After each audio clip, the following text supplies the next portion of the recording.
Here are 5 bad habits that are preventing your drawings from going to the next level.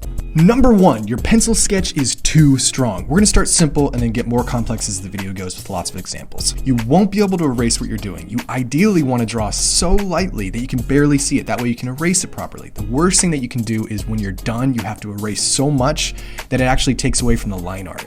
Number 2 is that your line art is not smooth. You need to have smooth, slow movements. You shouldn't go over lines. You shouldn't rush. I'll talk more about this later. Honestly, Doodlebob will probably look okay with bad line art, but some of your other drawings won't look good, and this is setting yourself up for a nice, clean drawing. Number 3, you're coloring too fast. Why are you doing that? You want to be like Sonic? No, you want to draw Sonic. So here, make sure you're not missing spots. You're not rushing. You're not going over lines. It kind of hurts me to do this. I'm using Artbeek markers here. They're well priced, but you can see that they actually turn out very good. So I'm going to keep using them on tails here. So let's do this right. Erase, use slow, even movements. If you have a fine detail, use a little fine movement.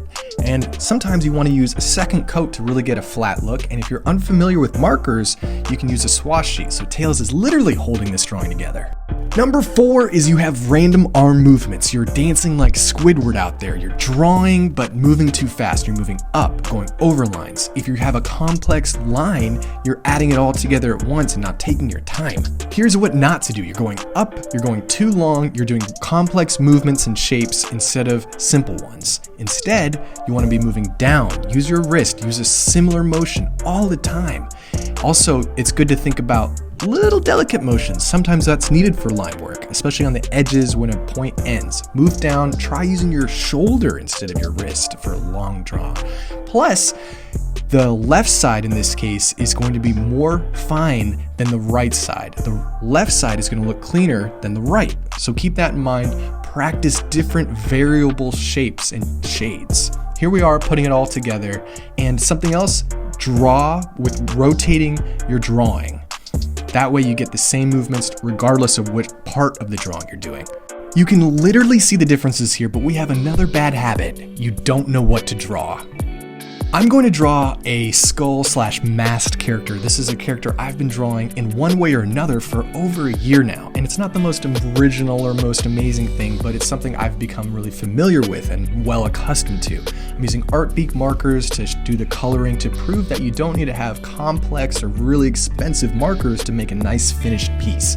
I've been working on the color and working on the clothes and the poses as I keep the character consistent. The consistency is key for me, and I get better and more in tune with what looks good for this type of piece. I'm going to use Copic markers on the skin tone. This Artbeek set didn't have the greatest for skin tone, but that's okay. I'm familiar with that. I'm learning about that. Now, to set this really apart, I'm going to not only do this character, but show you another character to illustrate all the different pieces that I'm talking about today.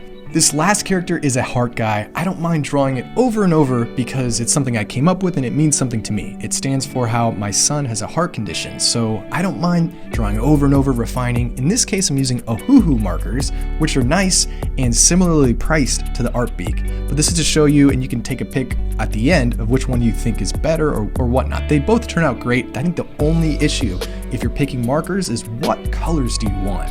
I think overall, both of these types are going to go really well for simple drawings or even complex drawings. As you develop your style, think about what's important to you and what you care about, and then you won't mind spending time drawing it. Here are the 2 finished drawings. Comment below which one you like the best, the heart guy or the skull dude.